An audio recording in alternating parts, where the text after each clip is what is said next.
Do you know who the happiest people are? The happiest people are the people with the most intact relationships. In 2016, I answered God's call to start a ministry that would reach youth with the truth about God's plan for sex and marriage. My name is Enza Cerami, and my passion is sharing God's plan for love and life-giving relationships with teens, young adults, and parents. Join me at happiestpeople.org to find out more information.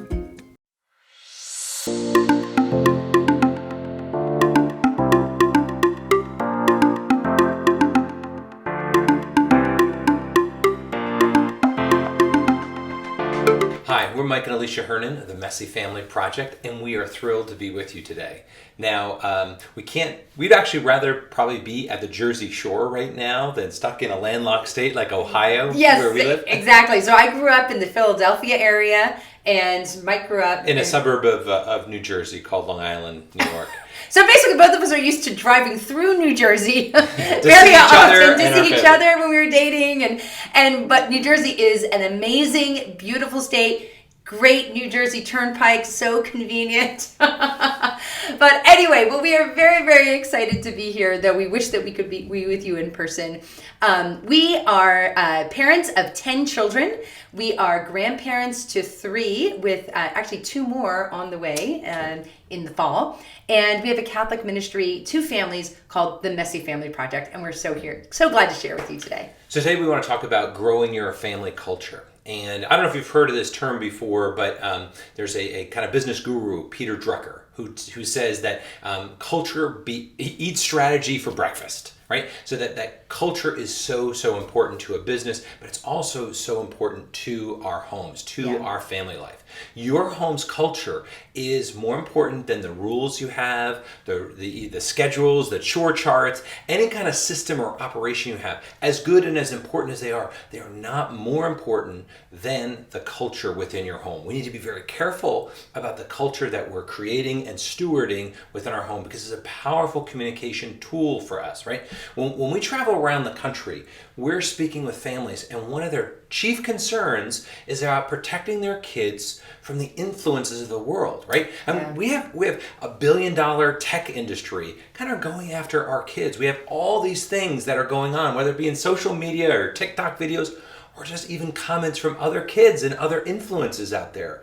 It would be so nice for us to be able to say we're going to protect our kids and isolate them.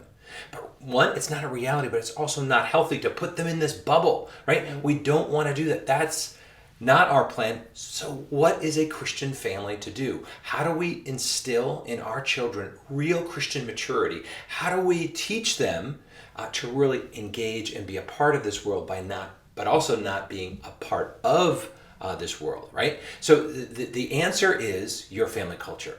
When your child experiences what is real, what is true, what is authentic and life-giving within your home, then they'll be ready to go out and identify in the secular culture what is fake and false and what takes them away from the values and the faith that we really care about. That's what the whole idea of a family culture is. So what is the definition of family culture? And this is something that we've come up with. Family culture is more than a family mission statement. This is a way of life. It is an unwritten set of expectations, beliefs, and values that binds your family together and communicates powerfully and confers identity upon its members. That's right. So you all have a culture in your home already, whether you realize it or not. The question is, what is your culture communicating to your children? What are those unspoken messages and expectations given by us? Now, sometimes it's good to have as an exercise to think about, well, what was the culture in your home growing up? Maybe it was a negative family culture, one of negativity or silence or even sarcasm or anger. And it's important that you reflect on that so you don't repeat that within your own home. Because what you can do is you can make your culture positive, life-affirming, and joyful when you are intentional about making your culture reflect the values that you hold. Think about your culture as like an invisible force in your family, a peer pressure. You know, that phrase, everybody's doing it. Well, that can be applied for good as well. You know, people ask us all the time, how do you do this with 10 kids? We have 5 of our children who have successfully launched out of our home, and we have 5 kids still in the home. Well, really, it's an economy of scale. Like we created this dynamic family culture with our older children. And so our younger kids, there's certain things that they don't even question about going to church or wearing Sunday clothes or praying together or have family time or movie choices. So they know that because those expectations are present within our home. There's expectations in your own home as well, if you think about it. And you really need to ask yourself, well, what are they? So we're going to break this down even more to help you examine your own family culture. And to illustrate the elements that make up family culture, I decided to think of something that, what's something that really makes me happy and gives me life, And so I thought of gardening because I love being outside. And then what brings me, relaxation and peace? I thought of a glass of good red wine. Right? Especially with teenagers, I think it was 2 or 3. But this led me to this idea of your family culture being like a grapevine. So as we go through these elements, we want you to see them in order of priority. You can't have one without first taking care of the element before it. So all of these elements that we're going to go through build upon one another, and taking them out of order is not going to work. Okay, so we're going to look at the first element. And the first element, from the image, is the spiritual life of your home. Or in the image, it's the soil, right? This is the soil where things come from. This is the foundation that connects us, right? And so we need to recognize that bringing our children into the life of Christ is how we become fully parents. Here's this beautiful quote from St. John Paul II from Familias Consortio, his letter to families. Parents, this is when we become fully parents. It's the witness of our lives, the first heralds of the gospel. It's praying with our kids, reading the word of God, and introducing them into the body of Christ. So why do we believe, it's not just for this conference, it's not just because we're, Joe Catholics here, right? Why is this the first element of your family culture and really every family, right? It is the greatest gift that you can give your child is a loving relationship with God, because you will never be sufficient for your child. I'm sorry to break the news to you, but you are not sufficient for your child. We need to bring them into a relationship with a loving God. They need to know who he is. We need to bring them into that personal relationship. And again, we go a ton deeper into this topic in other talks and presentations and podcasts we do. But really, what we're trying to do is reveal to our kids who Jesus Christ is. And this is a beautiful quote from Pope Benedict, okay? Dear young people, the happiness you are seeking, the happiness you have a right to enjoy, has a name and a face. It is Jesus of Nazareth, hidden in the Eucharist. This is what our hope is that by our witness, by our sharings, by all the things that we do in the traditions, if you will, within our home, we're bringing our kids into an encounter with Jesus, right? And just a special note here, I believe that the world discredits dads, the doofus dads on sitcoms and cartoons. They're discrediting dads to undermine who God the Father is. And when we, particularly dads, step up and are really leading the spiritual life in our home, leading the life of faith, there's a powerful, powerful foundation that is laid for them to understand that they are children of God. When they can see themselves as our son and daughter, it lays that foundation for them to see that they are God's son or daughter. So how can they believe in a God that they don't see when they don't know the love of us, right? This is a big task. It's really actually sometimes too big to imagine. Most of us don't feel up to this task. And if you don't, then you're thinking about it rightly. We aren't up to it. What we have to bring to the table is this, but what our kids need is right here. And that gap in between is God's grace. I want to tell you a brief story. I thought we were good parents until we had kids. And when we had teenagers, we've had struggles with lots of kids here and there. There was a particular girl, a particular child who really was an expert at pushing our buttons and really drove me to my knees, okay? And really got me very frustrated, brought out a lot of my anger. Well, one night, woke up in the middle of the night for unknown reasons, and I went around to check on the kids. And I realized as I went around and made sure no little kids fell out of bed that my daughter wasn't in her bed. We had a little iPhone tracker, and I realized she wasn't where she was supposed to be. And I just texted her. I said, come home now. Now, if I could do fiery caps, if it could be an explosive message, that's what I would have sent. Because I was so mad. I was so angry. And she just replied, coming. And if she walked through that door that very minute, I would have unleashed upon her because I felt like we had worked through so many things. There were so many other issues that we had. And not only was she frustrating, I felt, just kind of like lost in the way that our relationship was going. But also as a dad, I realized nothing good happens after midnight. And this was 1 or 2 o'clock in the morning. And I was afraid for my daughter's safety and her integrity and virtue. But you know what? I had, in the briefest of moments, an opportunity to say this quick prayer: Lord, give me strength and give me wisdom. I remember sitting in that room. The house was entirely quiet. And I can only say that I felt the flood of grace. And I knew exactly what I needed to say. And I had the poison of my anger was removed. So that when my daughter walked in, I just said, honey, are you okay? And she said, no matter what you've done, I just want you to know I love you. And she wanted to explain, and she wanted to go through things. And I said, honey, we're going to talk about it in the morning. But I just want to make sure you know that I love you no matter what happened. And it turned out nothing life-altering happened in that evening. And in the morning, she was ready to have a conversation and was repentant, as opposed to trying to find excuses. But the reason I bring up this story is that if God can use a tired, angry, frustrated dad like me, he can use all of us. But we need to be able to give him that space and ask for his grace, because you know what? We are not sufficient for our kids. Our kids need more than what we can bring. Our kids don't need just our best. They need God's best. And that's where we need to be. And men particularly, you can have a huge impact and make a huge difference in the lives of your kids by the way that you embrace your role in the family. So the second element of your family culture is your marriage. So if you think about your marriage like the roots of the plant, right? This anchors the plant, it nourishes the plant. And if the roots aren't doing well, eventually the rest of the plant is going to die. If you want to be a great parent, you have to be an amazing spouse, because unity is your greatest parenting method. There is no sacrament of motherhood or fatherhood. Where do you get the grace to be a parent? You get the grace to be a parent from the sacrament of matrimony. It's your marriage that is the means of God's grace, God's life, that makes it present in your home. The health of your marriage makes a huge difference in the culture of your home. You're setting that tone, and you're communicating volumes to your children by the way that you treat each other.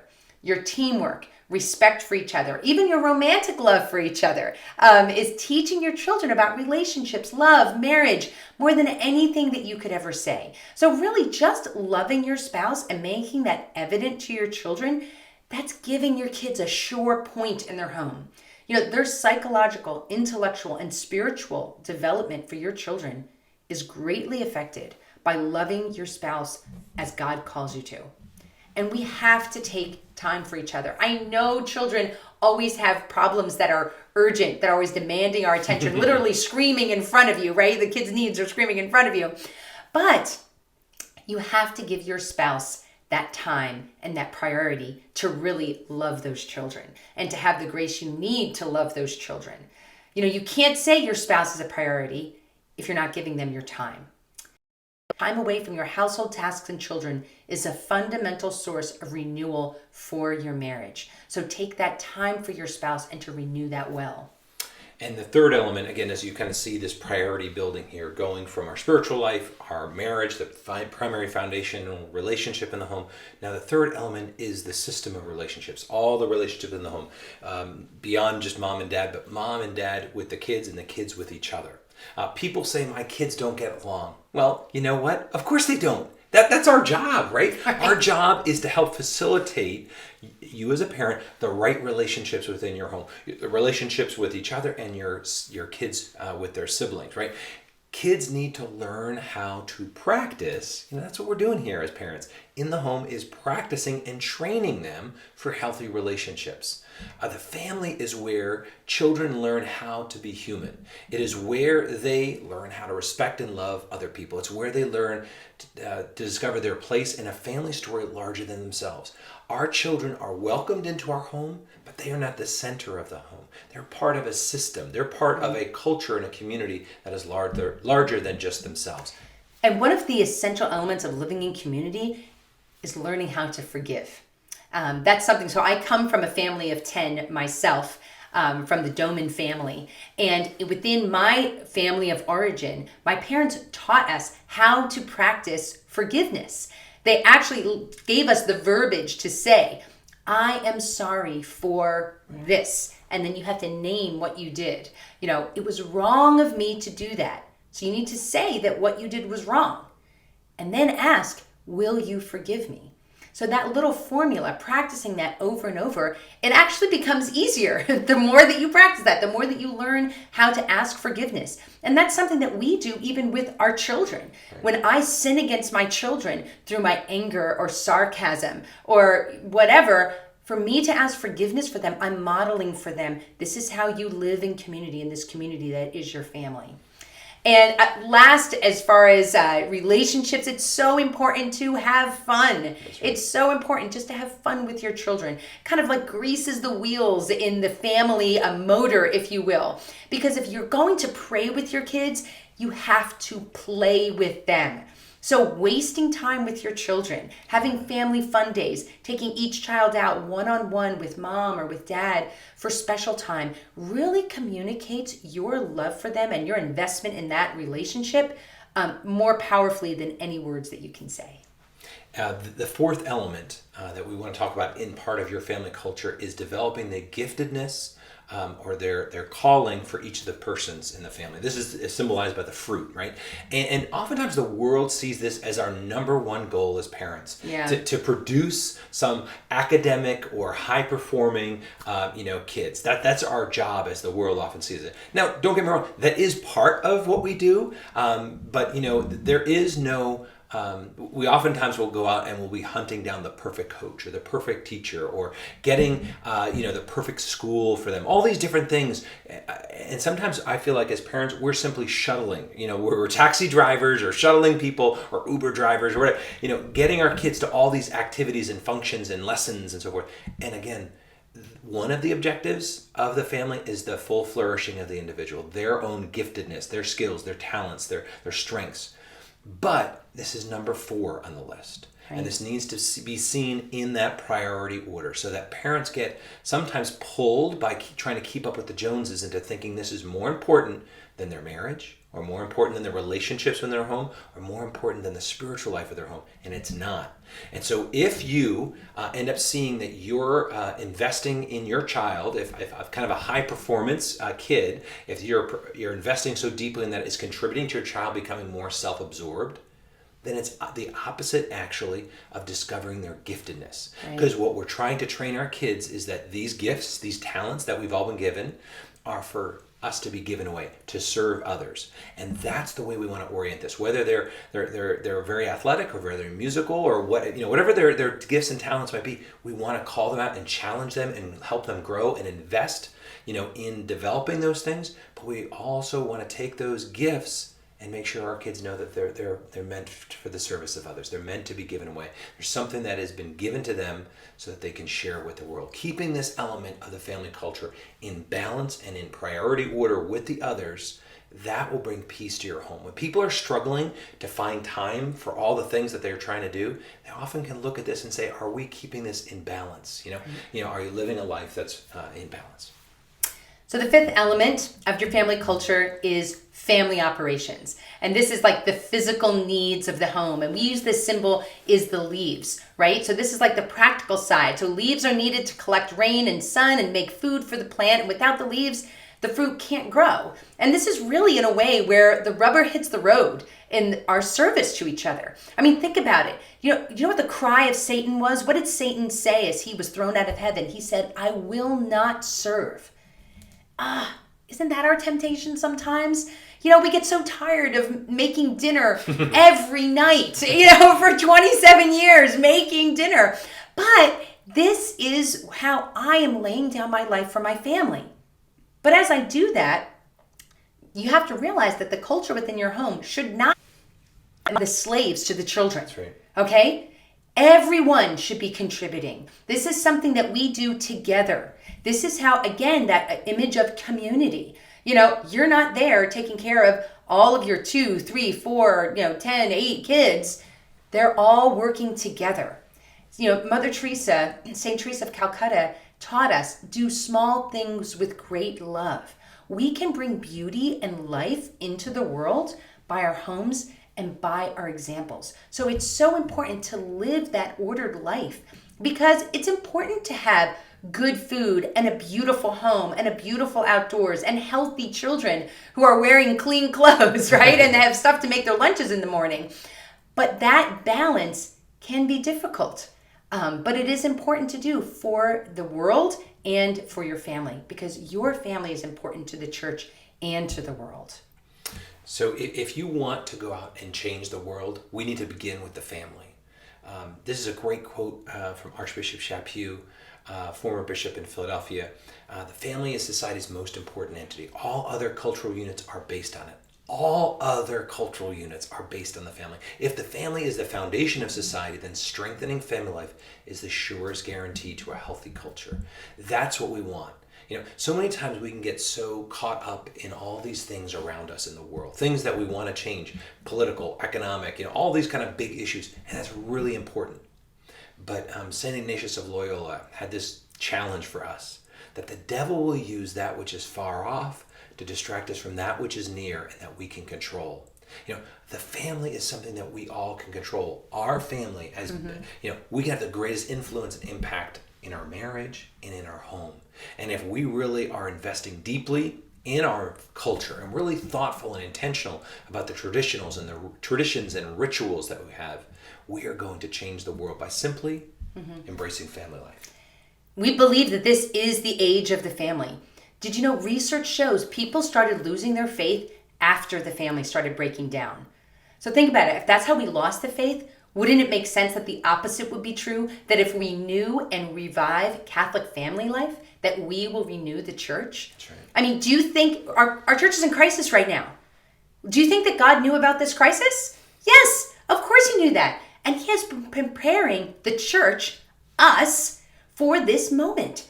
The Holy Spirit has been speaking to the church, preparing us for this moment. Look at the messages of Vatican II, the universal call to holiness, that sanctity is for all people, not just priests and religious. Then the Lord gave us John Paul II and the theology of the body for all married people to know that their physical relationship isn't just good or great, but it's sacred and pleasing to God, and that family life is holy and a great blessing.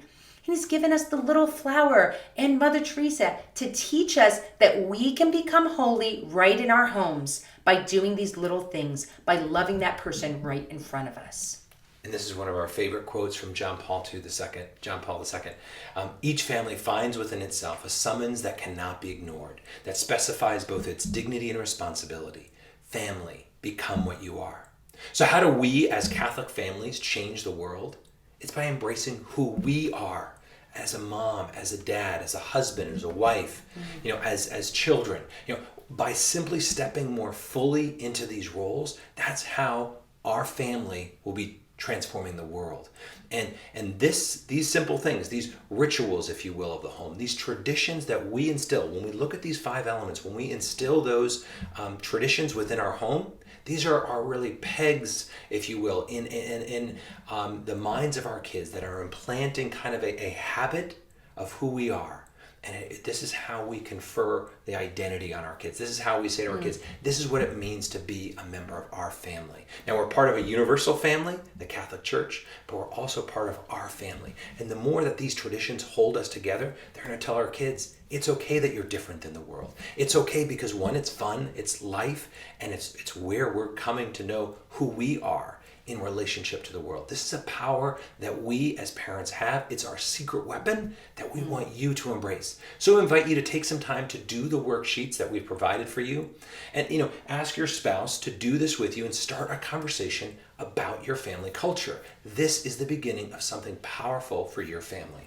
So this talk was just about 20 minutes, but we have so much more to share with you on our podcast and through our online courses. So please go and visit our website, messyfamilyproject.org, and we have more resources and encouragement. We have hundreds of podcasts on there and downloads there for you.